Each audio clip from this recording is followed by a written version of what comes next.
Hello, everybody, and welcome back to Anime Book Club. Now, my name is Chester, as you would have noticed, or you will have noticed if I don't say anything right now. Snow will not be joining us for this one. The reason for that is, number one, she's extremely busy. Believe it or not, she's been running up and down from the two houses. She actually sold her car, so that's great, and so she's in the process of looking for finding and buying a new one. So not only that, I think she's actually still waiting for the dubbed version of the anime. So, because of that, we are about a month out. Well, I do apologize. I apologize for her, but we will go ahead and continue. If anything happens and she decides to watch the episodes or rewatch the episodes, then she can do so. Of course, you guys can follow along. But I actually decided, since we've been waiting for this for an entire month, why not just go ahead and finish out the anime app? Now, I do also want to announce, after this one, will actually be the ending of a let's go ahead and call it a season. We've been doing it for about half a year now, so 6 months. We did start back in December. We thought that this episode would be good to end on, not indefinitely, of course, but it would be good to end on for now. We will be picking it up again because I do think Blue Lock is one of the enemies that we're going to be watching later on. But as of now, this is going to be the final episode for the anime book club up until this point. Now, we did stop at episode 15. We covered episode 15. We did only have 5 more episodes to go, which were 16 through 20. So let's go ahead and get started on that one. Now, episode 16, which I believe it was called Unseen Intentions. So, on this one, Beta and Alexia are speaking in a room about what happened with Rose and where she could possibly be. Alexia then says that since she is royalty, if she's caught and punished, Rose wouldn't be given the death penalty. Why? Because she's a noble and she's royalty. When Alexia does leave, Beta tells one of the numbers, one of the shadows, that they can feed some information on the I forget his name is Perv, Perv asshat. Um, but damn, where was it? She could feed some information on Perv and the Oriana family to Alexia to keep her occupied. Beta then is told by the number that Rose was in some underground ruins under the city, and reads that while she left, Rose was holding a hand to her chest, like she was clutching her chest like something was hurting. Back at the Coliseum, Sid walks by a hooded figure and is stopped when she says that she smells elf on him. Uh, which, okay, I guess they have a specific smell. Now, she asks if he knows any elves, and Sid responds that some of his friends are elves from school. The girl says that she's looking for her late sister's daughter, and when she lowers her hood, Sid immediately thinks of Alpha, but says he doesn't know anyone like that. The girl then slashes at him with her sword, and Sid falls back after thinking that it's exactly what he would need to do as the perfect background character. So he's still playing out his role as the perfect background character, meaning that well, you guys know, you if you've seen up until here, then you'll know exactly what I mean. But the girl apologizes when he falls back. Apparently, he's very, very startled by this. But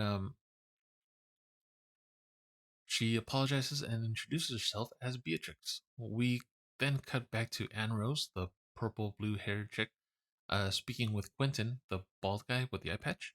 Anne Rose says that she saw Sid, who was masqueraded as Mundane Man, hit his opponent 2 times, but that it was just too quick for everyone to see. Sid's next fight would be against Goldie Gilded, and Rose had been matched against him previously 3 times, and says that he backed out to keep his own win lose record spotless. So she basically says that um, he has an undefeated streak because he can read his opponent very well. That being said, reading his opponent really well means that he would back out if he knew that he he was outmatched. Uh, so when it came down to Goldie going up against Anne Rose, he figured that she was just way too strong for him to beat, decided it wasn't worth it, and walked away, keeping his win lose spotless. So he obviously never lost, but he obviously never won. Now, when Goldie first launches an attack, Sid cracks his neck, like he just kind of, like when you crack your neck, like that. Um, but he cracks his neck and makes a miss, immediately making Goldie hallucinate being run through his stomach for a split second. Goldie then gets angry and launches a death strike, but just then Sid sneezes, raising his sword at just the right time. Goldie runs into the tip of the sword and is launched backwards, beaten. Anne Rose does kind of tell Quentin like what happened, and Quentin then, of course, tells her what he saw. But apparently, what happened with Sid is the way that she explains this. Of course, is that he cracked his neck. Goldie jumped back. He When he launched his death strike, there was huge shining light that just emanated from himself. So because of that, when it flashed into Sid's eyes, it blinded him and it made him sneeze. It's called the Achu effect. It's actually something real. But apparently she says that he had that. Um, so after this, Iris meets with Rose's dad, the king, and Perv Asshat, who says it's all been a huge misunderstanding and that Iris and them are over exaggerating what actually had happened. Because remember, we had heard that Perv was stabbed. Apparently, what actually happened is there was just a small scratch from uh, Rose, but nothing horrible. The king, Rose's dad, seems like a zombie, just monotone, repeating the same thing when he's prompted or when he's asked. After Sid wins against Quentin, we go back to the Colosseum, of course. When Sid beats Quentin, he meets Anne Rose, who says that she misjudged him, but that she can also replicate his move. And after this, Sid does a huge show of like taking off one of his arm guards and lets it drop, showing that his armor is hugely overweighted. So, if you guys have ever watched like Dragon Ball Z, the weighted clothing, or Naruto is the better analogy here because it's more recent. Uh, yeah, really, really, really heavy clothing. Basically, that's what he was wearing. Now, Anne Rose says that she can do what he does anyway, and cracks her neck. It's like, oh, this is your secret technique, and then she just kind of cracks her neck, and then Sid leaves her while wondering what her point actually was here. In the underground ruins, then we see Rose defending herself against royal guards and then running away afterwards. And that's actually where we leave off for episode 17. Now, on episode 17, named or titled Moonlight That Pierces the Darkness, from here on, it sadly and annoyingly seems to turn into a huge kind of um, filler episodes here and there. So there are, even if it's not all filler, it comes out to being a lot of filler. So even if it isn't, it feels like that, or at least it felt like that when I did. So um yeah, these next ones may be a little bit short, so bear with me. If they do come out really, really short, I'm not doing that on purpose. It's just me trying to skip over some really dead parts. Um, so anyway, 17. Moonlight That Pierces the Darkness. Sid's older sister Claire visits, but he avoids her by pretending to join Scale in hunting Rose for a huge reward. Because remember, Sid is pretending to be completely broke here, right? So, anyways, Sid actually ends up Sid actually respects Rose for risking everything to escape an unwanted marriage, because in his opinion, it should have been her own decision on like what she did, who she married, who she ended up with, all that crap. Same things all the time, right? Sid then overhears the uh, piano song Moonlight Sonata, and finds Epsilon playing it. Epsilon then explains that she is able to cultivate useful connections in the Oriana Kingdom by posing as a skilled pianist. Um, this does follow a huge backstory of like Sid explaining how in his past life he did a lot of stuff that he thought he should just be doing, mainly because he was forced into doing it by his parents. One of them was piano recital or piano. Uh, a surprise to him though was that he had actually ended up loving to play the piano because it made him look really cool. There, that's how he explains it. Now, he had after being reborn into this world, he explained to the numbers like different things. If you guys can remember, Beta, I think it was Beta. Um, he had previously told her about Snow White and the Seven Dwarfs, Cinderella, um, fairy tales, stuff like that. She recreated them in this world. She became really well known, rich, whatever. The same thing with Epsilon. He ended up really liking music, and that's where she went through. She went the music way. So, anyways, Princess Alexia and Beta suspect that Rose fled after discovering Perv is a cultist using magic to brainwash the king.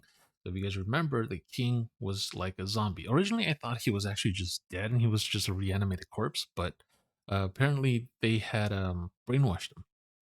So, when they enter the underground to find her, um, Rose, suffering more from her infected blood, considers surrendering to avoid dragging Oriana into war.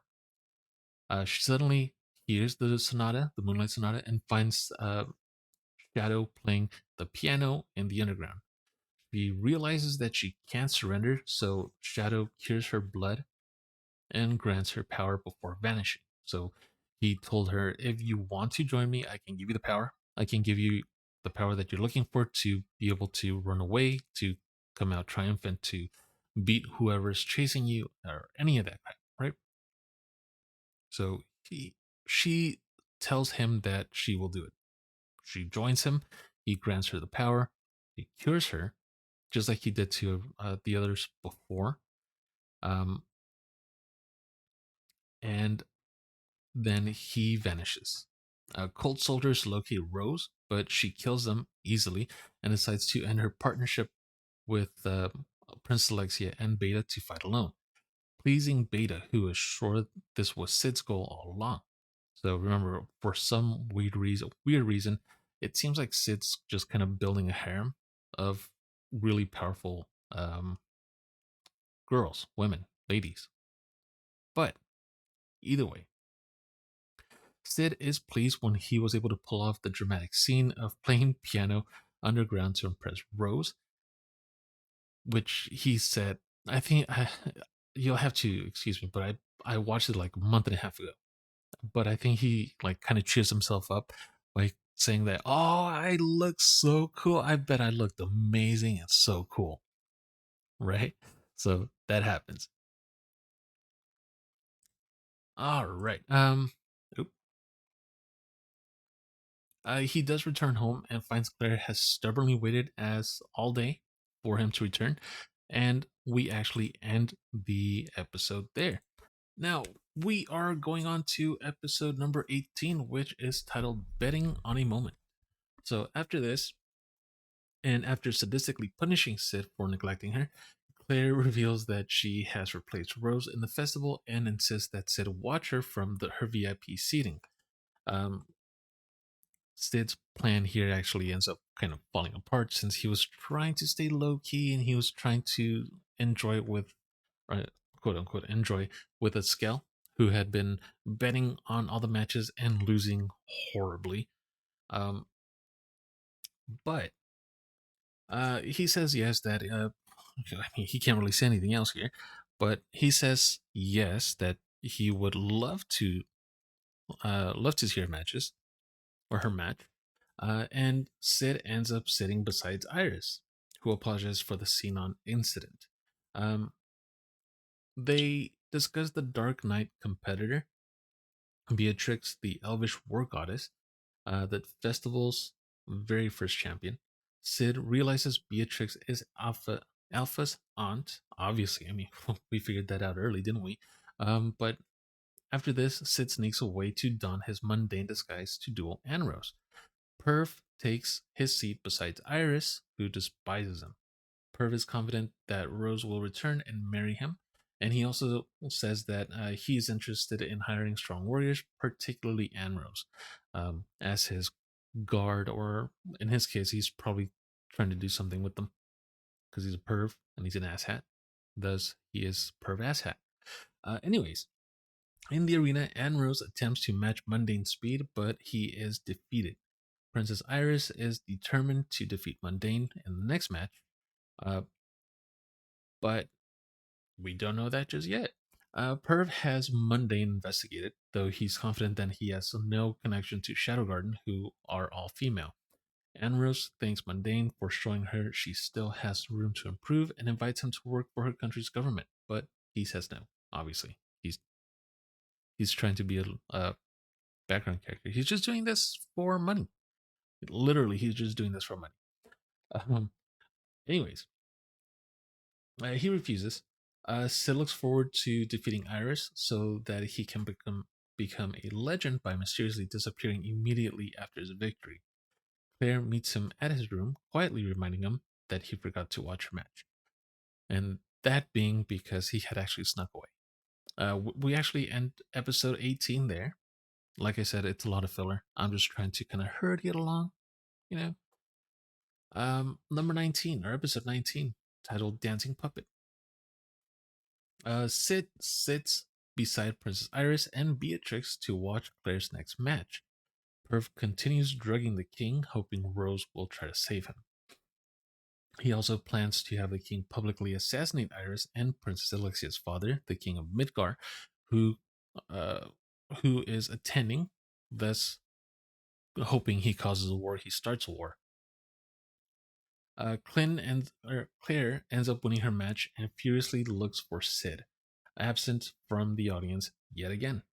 Iris duels Mundane, but has repeated terrifying premonitions of Mundane killing her instantly with a counterattack.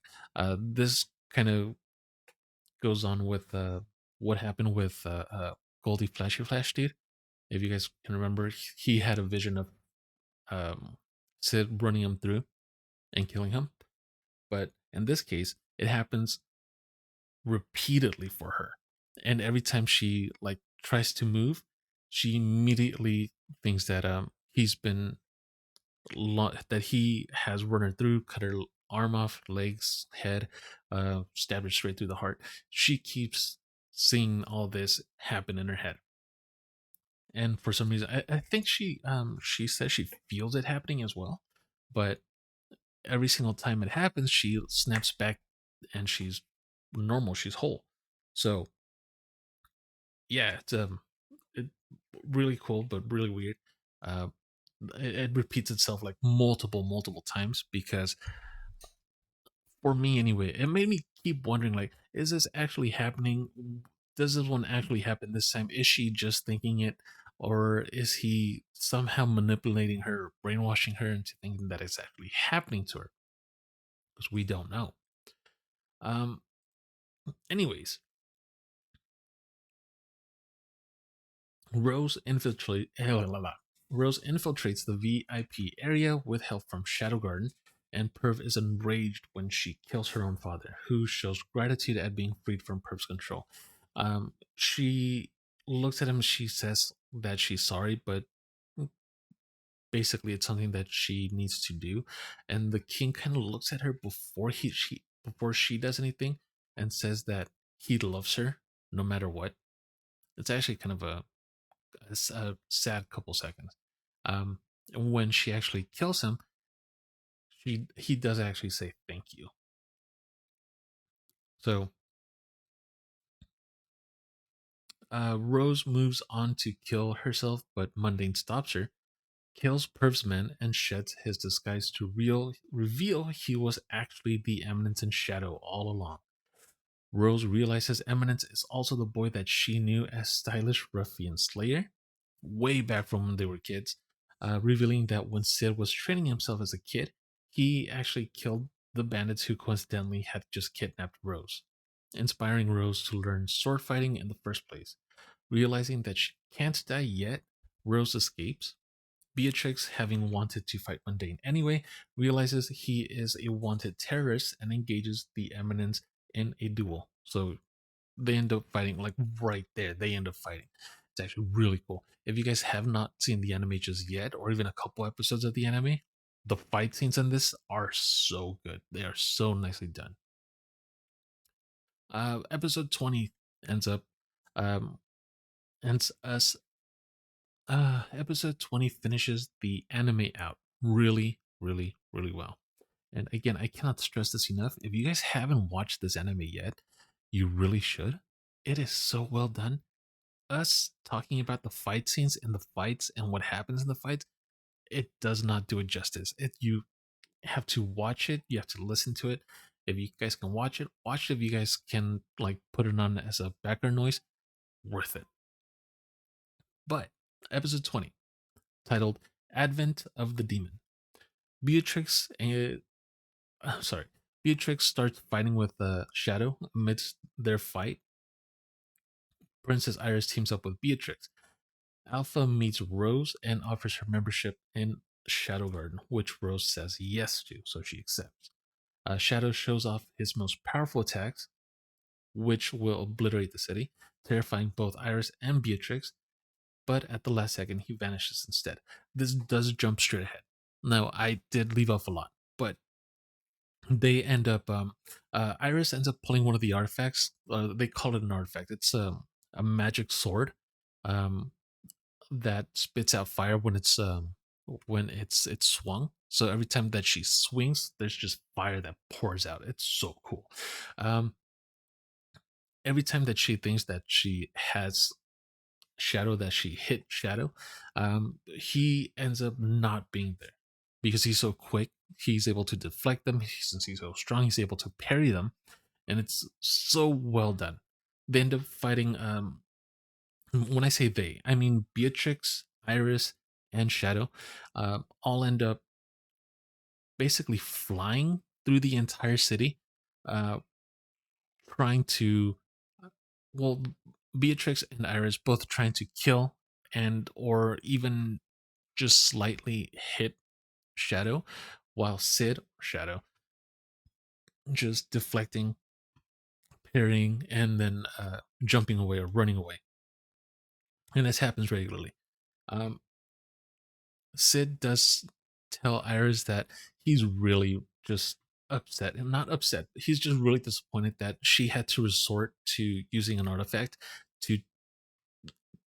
to try and land a blow on him or try to land a hit on him, which just pisses Iris off for the most part, and makes her fight a little bit harder. Oh, just a little bit. It's not, you know, it's, it's a lot of skill, but a lot of it's also just the artifact kind of doing a lot of the work for her. But that's it. It was really nice. It was really cool.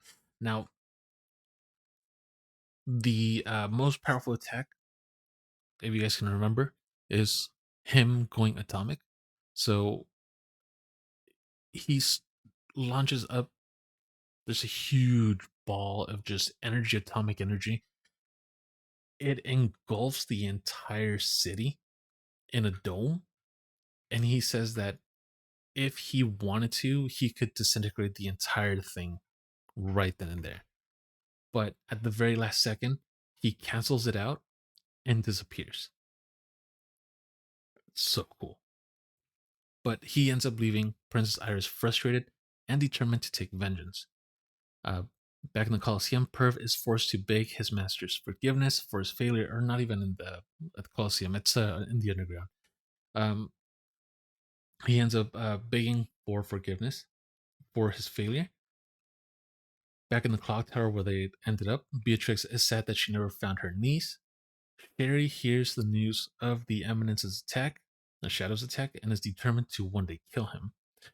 With Shadow revealed to the entire world, the Shadow Garden begins preparations to support Sid further, hoping that he will soon take a more active role in running their organization. Because if you guys can remember, right now, or as of up until this time, he had actually been in the shadows. He was in school.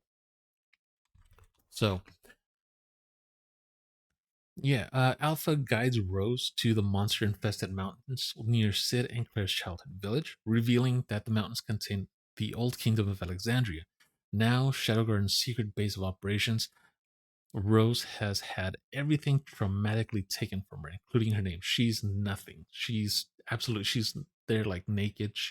Got, she's no name, no sense of being. She doesn't have an identity. The only thing that she is now is a number, and she becomes Soldier 666 in Shadow Guard's army, while she trains to prove herself to them. So it's not just like, oh, you've got power, you're in now. It's more of a, hey, you've got power. Now you have to actually learn to control it, learn to how to do everything, and any grunt word that comes with being in Shadow Garden. Um, Meanwhile, while this is all happening, Sid is pleased by how cool his role playing was with Princess Iris and Lady Beatrix, and looks forward to the next game. And this is the end of season one, both for the Eminence in Shadow, the anime, and for Anime Book Club. So again, we are very sorry that I was going to say but no, we are very sorry that Snow couldn't be here. She wanted to finish out the anime podcast here with us. Again, she's very very busy. Please don't hold it against her. Please don't hold it against me. Hold it against me just a little bit. It's fine. We should have done it earlier. I decided to rebuild my PC, but yeah, it's been a very eventful month. So yeah, aside from that, um, we hope that everything has been going well for you guys. Hopefully, you guys will follow, comment, subscribe, uh, follow and subscribe on our Twitch channels as well. Like we said before, my Twitch channel is the same here. It'll be twitch.tv/Chester. Hers is Snow5030. Kick, I've got a Kick.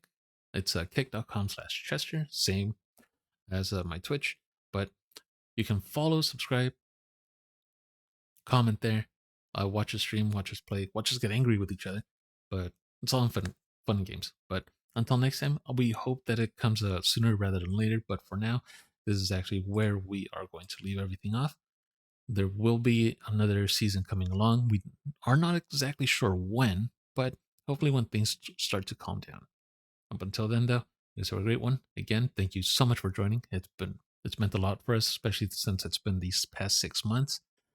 Um, Sorry that she wasn't here to get angry and call me out on my bullshit, but it happens. You guys have a great one again. Bye bye.